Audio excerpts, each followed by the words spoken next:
Hey everyone, and welcome to Catalyst Story Institute. I'm the director of Catalyst Story Institute, Nikki Coble, and here today with Shari Marshik, who is a founding partner and the executive director of the Upper Midwest Film Office. And she's here today with a presentation called Working with Your Film Office. Welcome, Shari. Thank you, Nikki. Thank you for having me. I'm excited to be here. Yeah, we are so excited to learn from you because I think it's something that a lot of people don't know what to do with the film office. We know they exist. Some people may think they exist only for film or they exist only for people at a certain level of film. So I'd love to hear, just to start off, a little bit about your background and how the Upper Midwest Film Office came to be. Exactly. You're exactly right. So I'm Shari Marshik, and I have no background in film. I, for 21 years, worked in retail and corporate and marketing and communications, and I had a time to kind of sit back and hang out for a little while, and I met a guy named Philip Gilpin Jr., who is the CEO of Catalyst Story Institute. And he and I met, and he talked me into he didn't even talk me into it. I volunteered to be a part of Catalyst, and through that, I met Ricky McManus, who has been a part of the Upper Minnesota Film Office for a very long time. Long story short, we co-founded the Upper Midwest Film Office, and we spun off as our own 501c3 and developed this because we truly believed in what Catalyst was doing and what that could do for our region, and we were very excited about it. And so was a really fun way to get involved with it. So we've been around for a couple of years. We are a regional film office, which we'll talk a little bit about that in a little while. And we specialize in independent film and production, and are growing every single day. We're really excited to be here.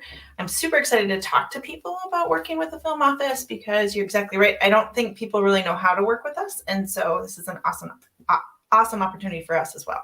Absolutely. Well, we're thrilled to learn from you. And those who I can see hopping on right now who are looking to learn alongside, if you have any questions, you can always put them in the chat. Please go to streamyard.com/Facebook to give StreamYard your permission to use your name and your photo if you would like that to happen. Or if you would just like to be an anonymous ghost in the room, you're also welcome to just put your questions in the chat and we will read them as we go. But Shari, I give you the mic and let us know what we can do with our film office. How do we make story magic? I am going to share my screen. We practiced this earlier. We always I get a little nervous that it's actually not going to happen. Oh, see, it didn't happen the right way I wanted it to. So that's okay. I can see it in my lower bar. So when your presentation is up, I will share it with the class. Where'd you go? Always a good plot twist right off the bat. Fantastic. There we go. There we go. All right, so connecting with your film office, as I said, we're the Upper Midwest Film Office. We're a regional film office, and that means that there is a state film office as well in Minnesota.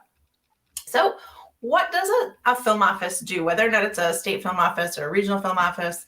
What do we do? And for the most part, I'm speaking very, very generally today. I cannot speak for other film offices, but I have connected with a couple of different film offices saying, hey, I'm talking to this group, and what would you like them to know, kinds of things. So in general, I'm speaking for our office and very, very generally for the rest of the state's offices. But in general, we all do pretty much the same thing, connecting to funding and resources, connections and startup connections for projects, crew and service connections. We're all connected to workforce development in some way, shape, or form because we all know we need more crew, we need more people working on projects. And then promotion and marketing of the industry, of the region, getting people like you at Catalyst to know that, hey, you should come shoot your projects here. And then in general, the creative community support. And we'll talk a little bit about that and the importance of festivals and the importance of supporting our community and groups. So just kind of a list of the things that we do at the film office. The thing that people come to us the most and probably connect most with are incentives and financing. So I'm going to spend a little bit of time talking about incentives here because it's a big part of what offices do and connect you with as producers and directors, and we really want people to understand. So this is a graphic, obviously from Entertainment Partners, talking about the production incentives. What we want you to know is there are a lot of production incentives out there. It's 30 some states are represented here. Actually, I think this may even be a little bit old. Some of them may have changed. So it is 22 states added and increased their incentives this last year. So it's an important part of your financing model and your budgeting. And you want to make sure, especially at an independent level, that you can take advantage of them. So just to back up a little bit, how do incentives work? I'm telling you how our incentives works. I'm not guaranteeing that this is how they all work, but they're all pretty similar. The one thing I want people to understand is that there are incentives that are rebates and there are incentives that are tax credits. And we'll talk a little bit about that next. But this in general is how the whole process, whether it's a rebate, tax credit, no matter what, a production company comes and says, hey, I have a project and I have to go through an application process. Every state and region has different questions and things that you need to, thresholds that you need to meet. But from Northern Minnesota's perspective, we've made those thresholds quite low so that independent producers can come in and create their projects.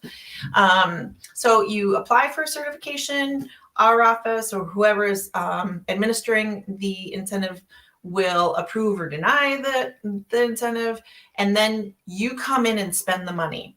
Almost all incentives, not all of them, almost all incentives require that you spend the money first before you can get something back. So you have to know that in your budgeting process, and when you're raising the capital for your project, you need to know that you have to raise enough to spend and pay your bills, and then you get the money back. So you go through. Yeah, it's an important part. People don't think about that. They're like, well, can we just raise 75% of what we need? Just no, you got to do that. An incentive isn't, are you going to give me, are you going to fund me either, right? No, absolutely. Absolutely. And you know what? And that's a really good question, Nikki. A lot of people ask that question, like, how do I get funding from you? You don't get funding from us. We are incentivizing you to do your project here, and then we'll give you money back. So, and then after the whole thing wraps up, you have to be very organized with incentives. You're getting many times government money, most times government money, and there are some steps that you have to go through. And so we help you go through that process. We audit it, or depending on the size of it, you have a CPA audit it, and then it comes back and you get the rebate after that. So really quick sort of diagram of how that works. And you can find out all about ours on our website, right? Under Upper Midwest Film Office, Film Here incentives. But I just, a lot of organizations. Oh, I took that graphic out. We have them at the Minnesota Film Office. Their website will tell you, Cleveland Film Office will tell you about any of the Film Office websites will tell you about the incentives because we want. Okay. So I want to talk a little bit about stackable incentives and what's available in Minnesota again, because it's what we know best and what we do. So there is something in Minnesota called a transferable tax credit, and then there's something called a rebate. And I'm talking about in Minnesota from a state level, all of the big green state that you see here. And the Minnesota state tax credit is a 25% transferable tax credit that is issued in the same way that we just talked to projects that have spent $1 million or more in the state and have met all of the criteria. So this one is 25% back, but you got to spend $1 million first. And you get something at the end, not a check. You get what's called a tax credit. So it's a sheet of paper that says if you have tax bills for, I'm making up $250,000, you can use this and take it off your taxes. And the next thing you say is, wait, hang on a second. I don't live in Minnesota and I don't have a tax liability there because I don't live there. So the reason why it's called a transferable tax credit is because there's a market to buy these tax credits. So you can then sell that and get the money. So you spend $1 million, you get a $250,000 tax credit. You're like, can't spend that. I don't live there. You can sell it to somebody. There are buyers, banks, big organizations that have huge tax liabilities. They buy these credits because they can buy them cheaper. So, pennies on the dollar. it makes them cheaper for them. So that's one incentive that we have. Now, never fear, because there are some people out there like, I'm not spending $1 million. I don't know how I'm going to get this done. There's other things that you can do with an independent projects. The Minnesota rebate is for projects that spend in the state $100,000 or more. And that is funded at a $500,000 a year. So that's quite small. The bummer about that is it gets used up quickly. So you have to kind of understand where the pot is. People call it like, how big is the pot in that state? You have to understand how big the pot is and when it renews. And then that may help you make decisions on when or you would or would not do production. But in Minnesota, it's 25%. That's a cashback rebate. And we're going to be talking about cashback rebates here. And it's for if you spend $100,000 or more in the state. So you get one or the other, right? So you get 25%, either tax credit or cash rebate, whichever one or the other. That's if you're in the green part of the state. So Minneapolis, southern Minnesota, or northern Minnesota, because we're part of Minnesota. Then we have up north, and I'm not going to dig too deeply into this, but this blue area is called the taconite assistance area. Minnesota's been buoyed by mining production.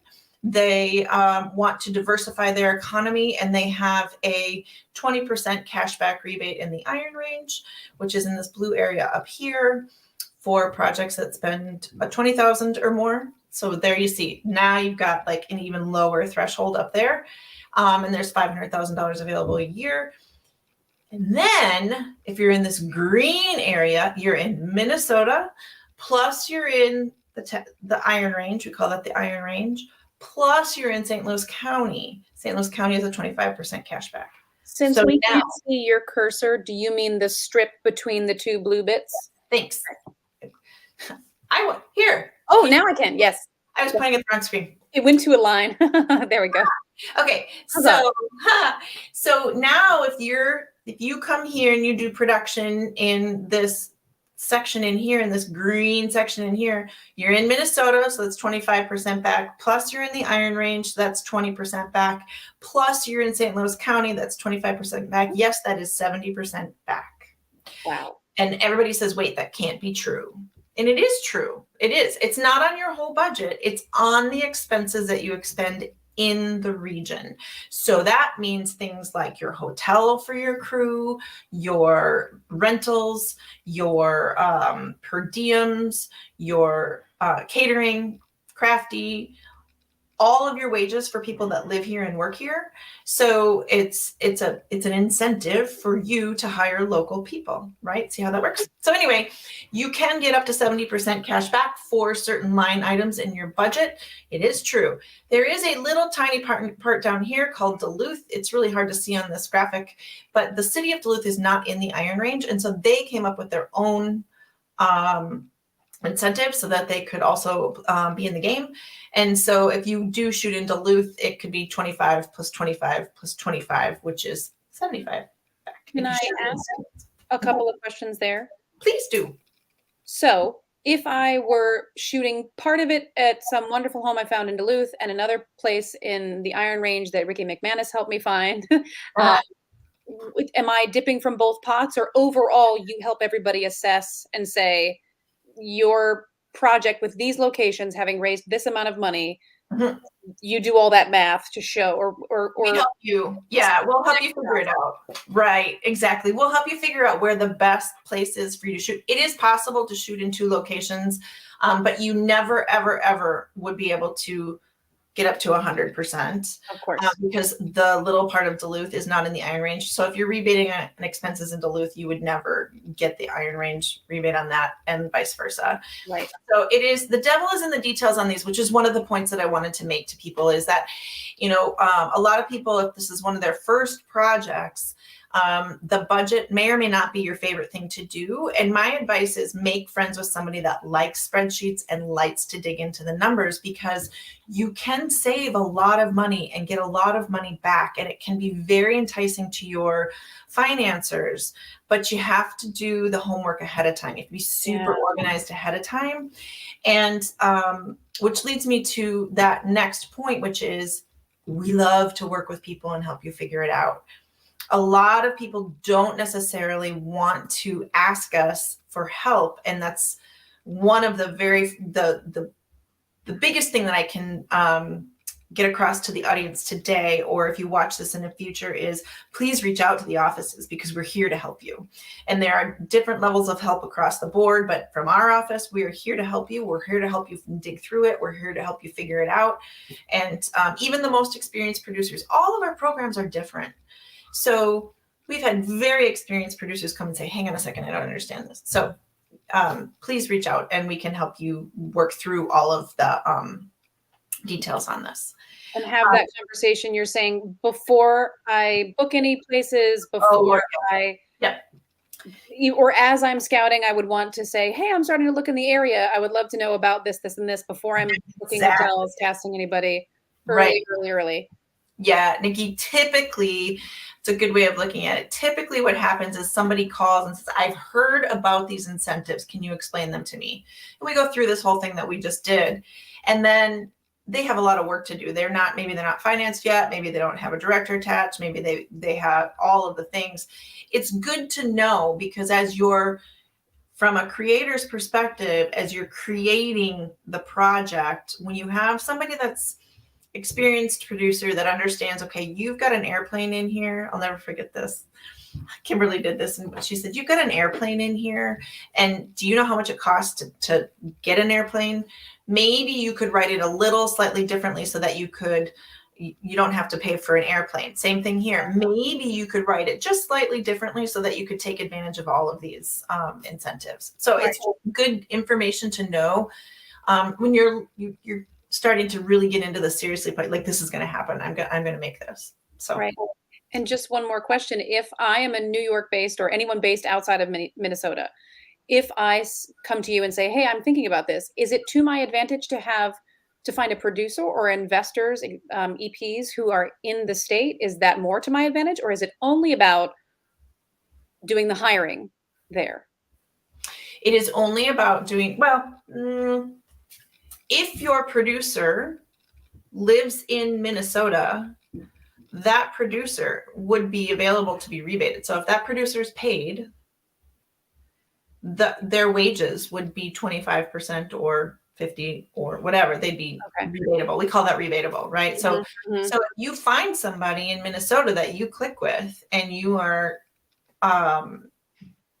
you trust them, I highly recommend you doing that here. You don't have to do that here, but from a budget perspective, it makes more sense. It makes sense. But truly at the bottom line is I don't have to live there to take advantage of another state. Your business doesn't have to be based here. You don't have to live here, and you're not required to hire anybody from here. People are like, wait, what? No, you're not required to, but you want to, because you're like, yeah. So, there are some projects that need very specific things that can come in and go out, and still maybe they don't hire a ton of Minnesota people. That obviously isn't what we want. We want them to hire here. But the point is, there aren't a lot of requirements that way. Got it. Now, there are states that require you hire X% of your total being from Oklahoma, or X% of your total need to be from X or Y. So those are details that you definitely want to dig into when you're looking for where you want to do production. Got it. That's super helpful. Yeah. So many details. A lot of people ask us also if we can give access to funders before we get off of this funding and resources. We do not give recommendations for funders. We don't connect people with funders in general. That's not our job. Typically, you come to us either when you're very, very, very first starting out and you don't really know anything and you just have to figure it all out. And we give you some information, and then you would definitely come back to us later on. Or you have funders, you're ready to go, then the film office starts to help you out. That space in between, I just want to hear what a film office does. And okay, we're serious now about producing, is where you find your funders and you do all of that fun work. Right. And yours, you said in terms of time of year, renew when? They're all different. they're all different. And so it just depends on when you're going to shoot, what time of year you're going to shoot, all those kinds of things. We can tell you more. A lot of states are on whenever their fiscal year ends. So in Minnesota, the fiscal year ends in June 30th, July 1st is new. But some of our incentives are renewed on January 1st. So it just, that you don't have to keep track of. We'll keep track of that for you and let you know. Yeah. So, the next thing we help to do on that list of things is crew and support connections. And this is my partner, Ricky McManus. She's been doing this for 30 years. Her first film, I love to tell people this, her first film, she did casting for Purple Rain. So she's been doing it a long time. She knows what she's doing and she's super, super helpful. So a lot of times what people do is they'll go to our website and they'll look around and they'll say, okay, we need to find crew and we need to find vendors, rentals, all those kinds of things. Mm-hmm. This is applicable for all kinds of different film offices. We all use this same database. It's called Real Scout. And you can find that on our site.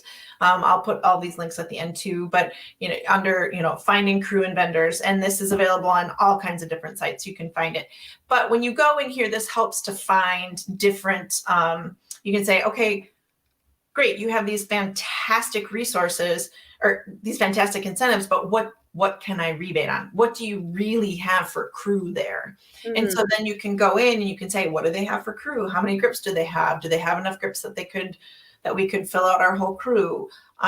You can then go through and dig through and say, hey, what do they have?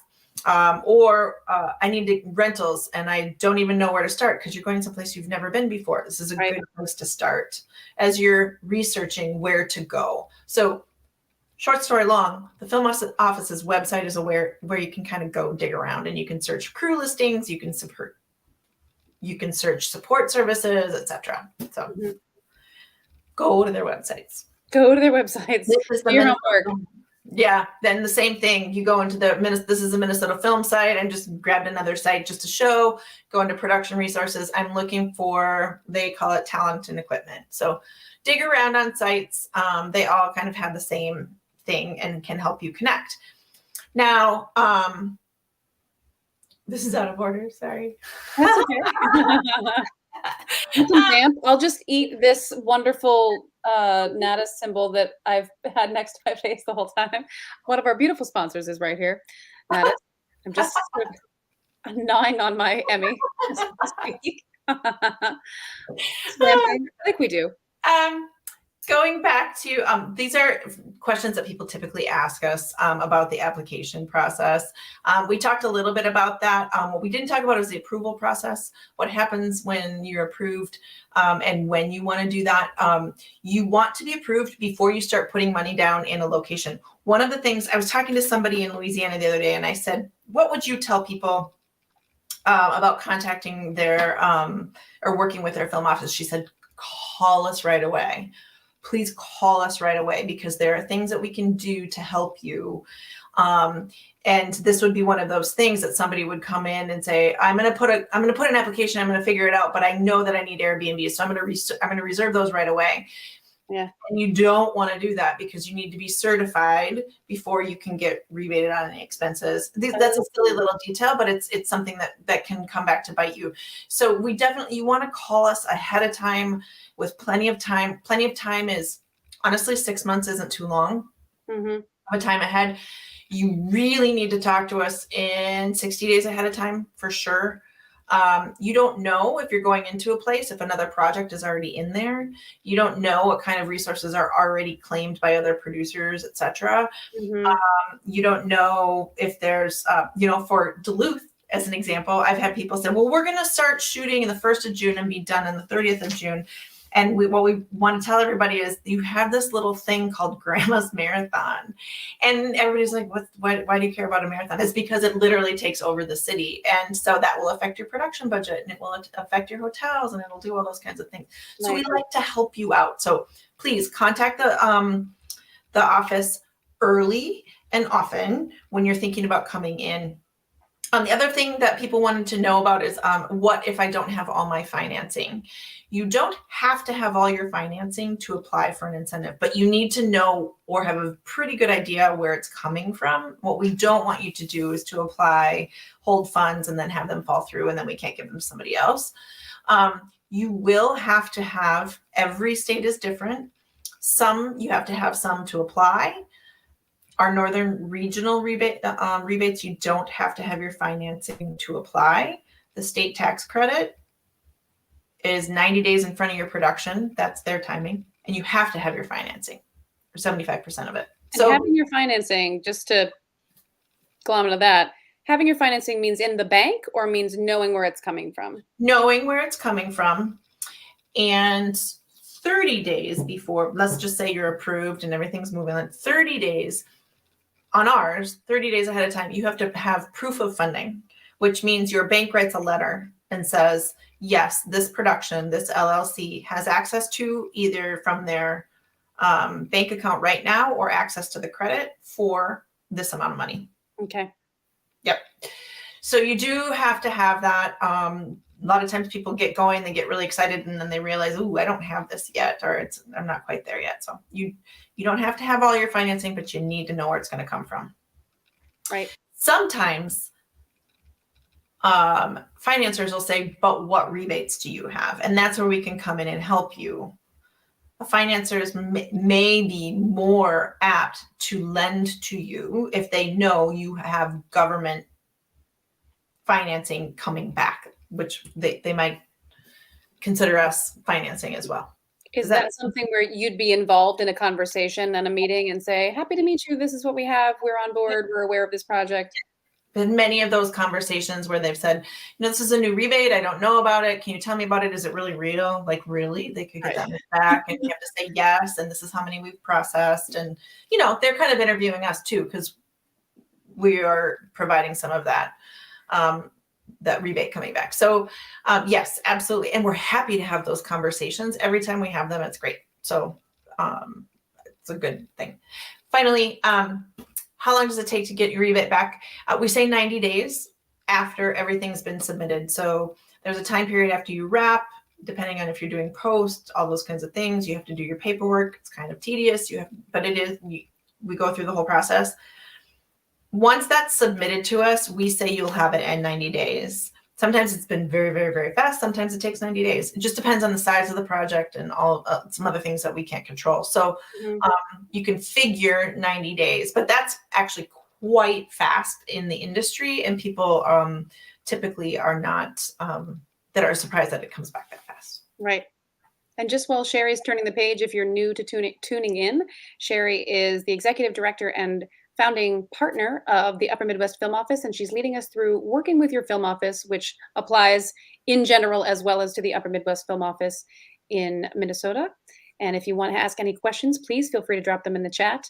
We will answer them for you. And if you go to StreamYard.com/Facebook, you'll also be able to give permission for us to see your name and photo as you ask your question. Awesome. You're welcome. So back to that ill place slide. Starting is what we do. So there are a lot of things that we're working on, like from our perspective, and I'm speaking for Northern Minnesota, but I know that this is happening in a lot of different places. Crew is the number one thing that we're trying to develop. Workforce development is important. And so there are a couple different things. We have a free database that people can sign up and say, hey, I'm a GRIP and please hire me, and I live here and I'm in the these zones. And so we try to connect teams to local on the ground crew and services. We do that through our guide, through talking to people, through working with local or state schools and saying, hey, how can we talk to your students and get them interested in being GRIPs. I'm using GRIP as an example, but typically there's a lot of GRIPs on a project. So we try to connect you with those. We also connect you with people who have shot here before. The reason why that's important is they can say, it's like a review. It's like a real live review. And those are important things to consider when you're thinking about your budget. And because your budget is affected by how many local people you hire, and you want to hire as many local as possible. So and locals, it's better for a lot of different things. They are sleeping in their own bed. You don't have to pay them their third meal. They know the streets, they know the alleys, they know a guy who knows a guy who knows a guy. And then all of a sudden you can find, so there's a lot of reasons why you want to make sure that you hire as many local people as possible. You're tapping into a network of who they know as well, right? Helping you solve those problems. Which is probably nothing new for the teams that are watching this. Those of you that are watching, you all know this already, but just to state the obvious. Services, one of the roles that we play is going out to services and explaining to them what it's like to work in the film industry. A lot of people don't, especially, newer, I'll call our office newer, although it's been happening for a lot of years with Ricky. Our office is a little bit newer and they don't, a couple of years old. Some people have heard about this film thing, but they don't know if it's for them. And so one of the things that we do on a regular basis, like right now, we're going out and talking to hotels and saying, hey, as you're thinking about this, you could be a hotel location for crew. And are you interested in being listed in our guide? So we try to connect you with those kinds of services. Ricky's done a lot of different things. She's found, cabins with ice rinks in front of them that could be used for snowblower commercial. I mean, she's done all kinds of things. So she connects services, people that have water trucks, all the things. She'll connect you with those people. Ricky's got a guy for a lot. She's got a guy who knows the guy. Sometimes Ricky is the guy. And then locations. This is one of the things that you definitely want to contact the film office early on in your process. Mm-hmm. One of the things that we do in our office, and not every office does this, because everyone works differently. But one of the things that we do is we try to give you enough information, send you packages, show you that we do in fact have the locations that are just perfect for your project. What we like to do is, lure you in and say, here, you can shoot here or here or here or here, and here's a this and here's a that. And then when you come, we connect you with an on-the-ground scout that you would then have to hire. You have to hire scouts, but we can help you through finding sort of or narrowing down locations. And this is something everybody has a little bit different in their offices and how they handle it. But, Katie, who was in Louisiana, she was telling me about somebody who, they thought that they were going to shoot in a certain place. And she was like, oof, you can't do that. You're going to have X and Y permits. Why don't you talk about to this place? They ended up finding they needed to have a fire. Something happened like that. Anyway, they ended up finding an old dirt road that she had directed them to that said, go down this place. Maybe you can have a fire down there. And they actually found a building and they knocked on the door and the guy said, yeah, actually, if you burn it down, you can do it for free kind of thing. So her connecting with them actually ended up saving them tons in location fees, tons in permitting fees. And it made a really happy guy because somebody actually burned down what he needed to burn down anyway. So you want to connect with your office about locations, and, we'll help you find as much as we can. And then you'll get here and then we can say, now you got to hire your scout. Now you got to hire a locations manager, and, go ahead and look in our guide and you can see all of the people that you can choose from here. Yeah. And it never hurts to start having those conversations early, because those solutions may take time to develop and manifest. Well said. Yes. Yes. Yes. I wanted to ask one other thing too, as you're going through this list. Do the incentives and your connections extend to post-production in terms of, say, our folks at Four Wind Films, Beth Chatelaine and Joseph Hall? Can you be incentivized to work with them? Yes. Thanks for asking. Yeah, we were so excited when they set up here. It's a huge win for our region. Yes, you can do post-only projects here. So you can hire a Catravon or any other post house. There are not a ton of post houses here, but Catravon is amazing. That's the post. Yes, I misspoke.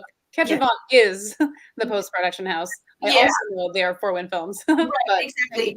Yeah, and they're amazing partners in the region, just in developing and building what we're doing. And so we're very excited about having them. And they have started to work with people on the ground here, which is really fantastic. And yeah, so definitely post only projects are rebatable, which brings me to one other thing that I wanted to tell people about. You'll find this on almost all incentives. If you have already started, if you've got a little bit in the can, if you've already started your principal photography, you typically cannot apply for an incentive. Ooh.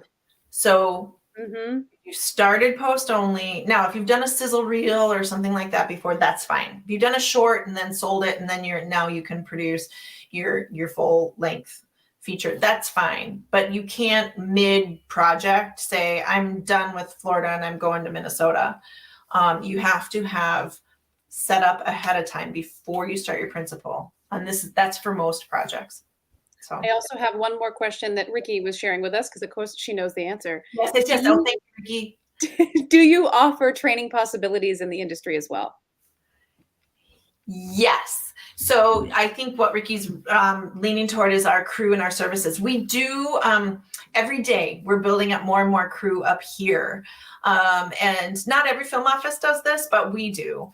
And so what we've done is started to work with local people who say that they want to be a part of this. They come in, they do a 3-day workshop is one of the ones that we're offering right now.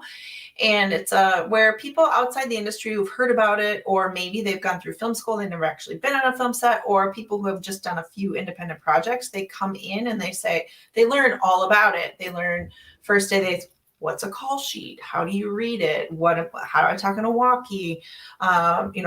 What's a deal memo? How do I fill out a time card? All of the things that are kind of hard and intimidating when you come onto a set. And then when they come out, then they shoot a short and they go through and they try a bunch of different areas, and then they come out and then they can be an intern. It's also a good point to say that different projects, different programs have different requirements. Our programs in Northern Minnesota, you have to hire 1 for every 10 employees. If you're receiving incentive funds, you have to hire 1 for every 10 interns. And you have to pay them.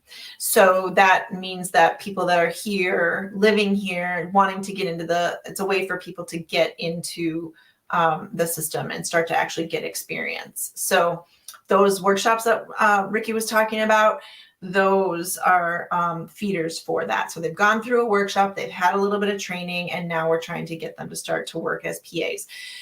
And it's a really, really, really exciting project that we are working on doing then tier 2 and tier 3 training as well.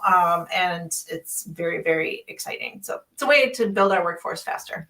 Absolutely. And then everybody has a shorthand, a common vocabulary of what they've all learned through the Upper Midwest office, and you can account for what they know.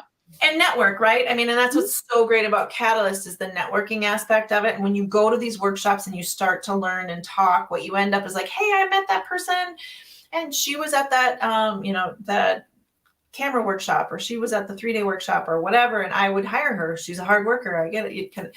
So you start to get to know people. It's a way of getting into the community as well. Mm-hmm. The final thing on this page, did you have any more questions that were? No, I was just going to underscore, I mean, having done some of my own production in a much lower budget than the ones we're talking about, but still the value of it probably was around $80,000. We did a lot of bartering and things like that. But I will say, for anybody who kind of bats an eyelash at the idea of raising enough money to pay interns, to pay PAs and grips and everybody, you do get what you pay for. So it is very important to treat people well. It is very important to treat it as professionally as you are able, because all of that shows through in the final product. Right. And if you're going to apply for incentive money, you do have to pay your people. Yeah. That's definitely one of the things that has to be proven at the end. Mm-hmm. And we actually do go back and make sure that everybody did get paid, and you have to show proof that you did pay people, etc. So yeah, we hear that all the time. And I think, there are independent projects happening all the time that are fantastic. People love what they're doing and they're creating and and it's not paid, and that's totally fine. That's just not what these incentives are designed to do. And so that's happening on the side. Fantastic. It's just not the programs that we're supporting. And we totally get why people do that. Oh, it's a great way to learn. And it took me a long time to go through that process too. But there is a point when you want to have those incentives and when you want to be able to take to take advantage of the things that the film office can offer, you do have to kind of cross over into that threshold of being accountable and paying everybody. And that's the reason why you have to have it all up front, right? And the bigger the state productions, the more you have to, you do have to pay your people. I mean, if you were going to go down to Atlanta, I'm sure they have people that are also doing scrappy independent projects. But in general, the expectations are, the bigger the state, the bigger the need. Yeah. Right.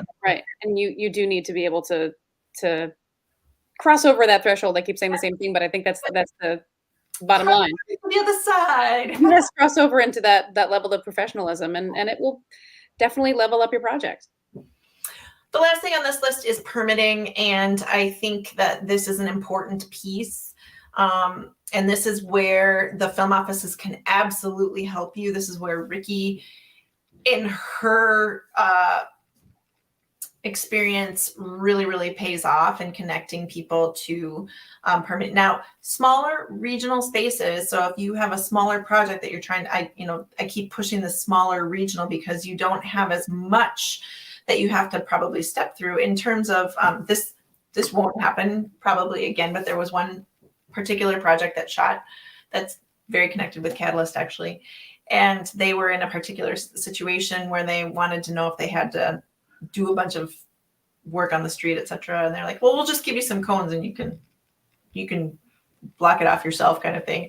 Now, I don't know that that's going to happen forever, but the point was Ricky had made the connections for them. They had had upfront conversations. They didn't need to pull permits. In fact, they just gave them the cones to close off the street, and it was fine. So those conversations happening early on, organized, bringing people along really helps.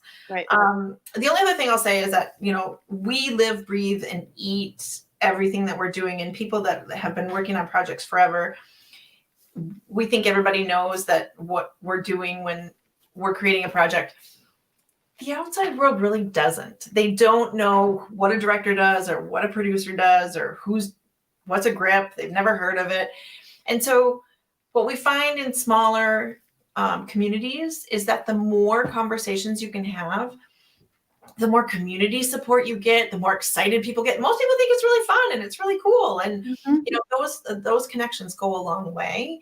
And connecting with your film office early on and connecting with the community early on is really important. And the permitting, piece of that it's very much helped along by having those conversations early on. Now, if you're shooting in a big city, you're going to have to go through the regular permitting processes, but go through the office because they've worked on setting up those processes and they can help you. What are some of the types of things that would require a permit? Like shooting in a public park, you can't just show up and start your down, right? In Duluth, they can go down the lake walk and shoot, and that's actually a public park. So you have to have a permit there. But things that you need to think about are if you have cameras on a street, if you have, some people, they go out and they try to do it and then they end up getting shut down, and that can be more expensive. Permitting can be super expensive in places like LA. It's not as expensive as you think here. So you have to kind of, it just depends on what it is. Ricky was trying to find a permit. She didn't even know who to start with on this one. It was there was a gunfight that was going to happen. We have these things called skywalks in Minnesota, they go over the streets and they're glass typically. And so you don't have to go outside in the snow. So we have these things called skywalks, and they were going to have a gunfight, and the guy was going to fall through the glass into a dump truck filled with snow.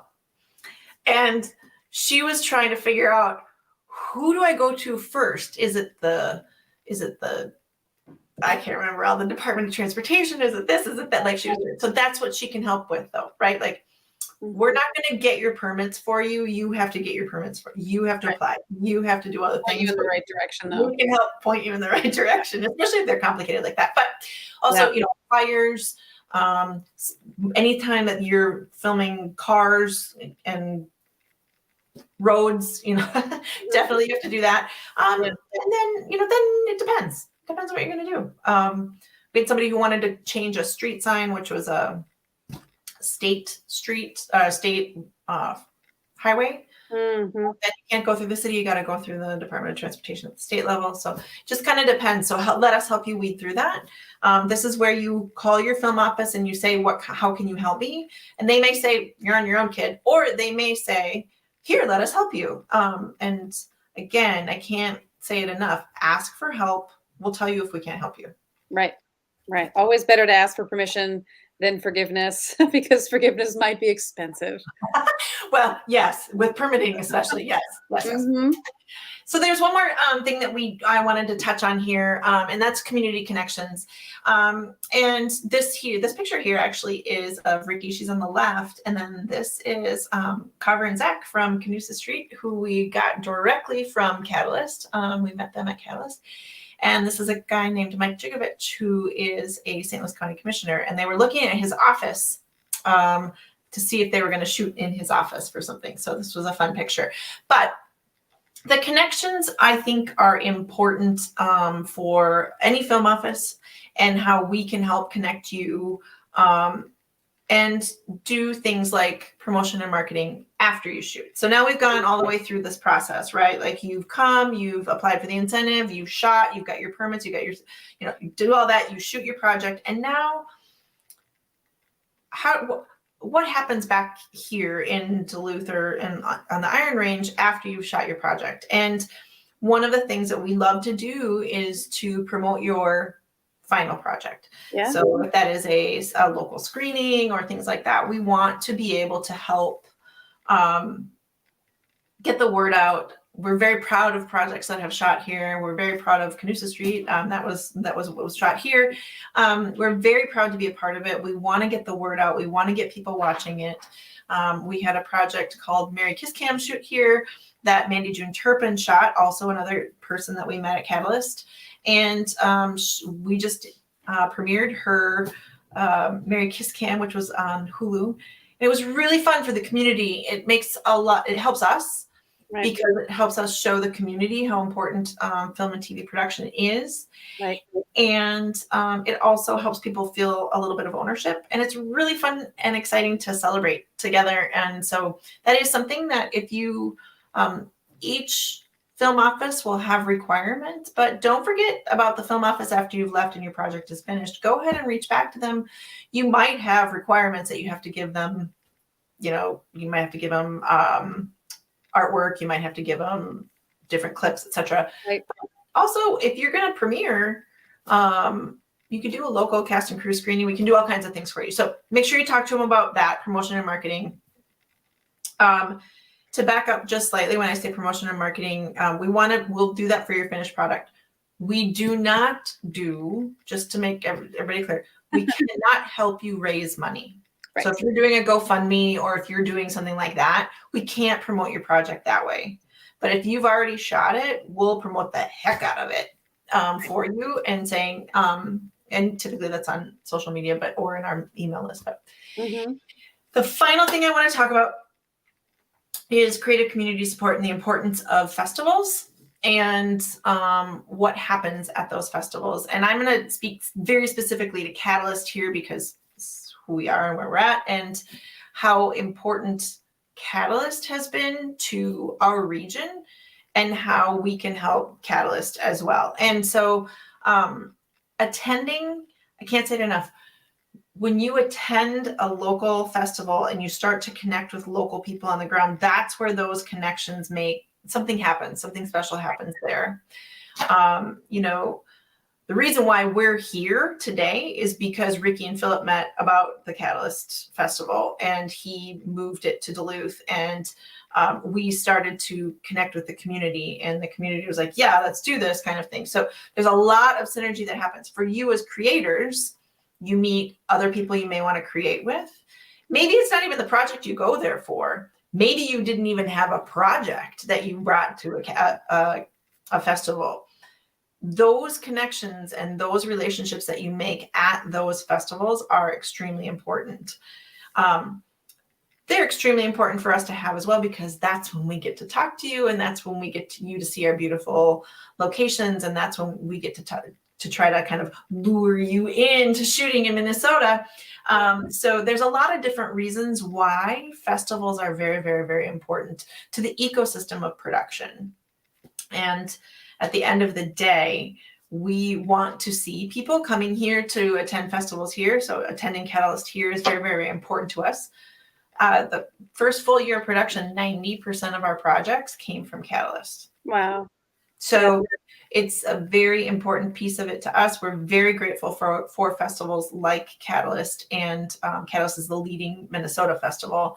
And so please do work them into your budgeting. I'm not talking about your film or project budget. I'm like, work them into your budget. Figure out how you can get there. It's a networking investment in your future.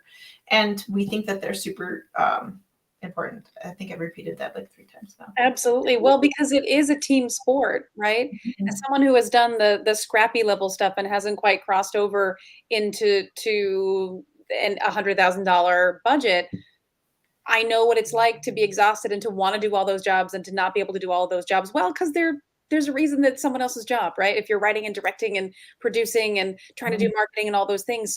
So using the film office as an asset, as a web of networking to help you find the right people who can bolster you at a professional level is huge, because it allows you to focus on the things that you want to do. If you're writing a piece that you really want to act in, it's important that you have people who can help you punch up.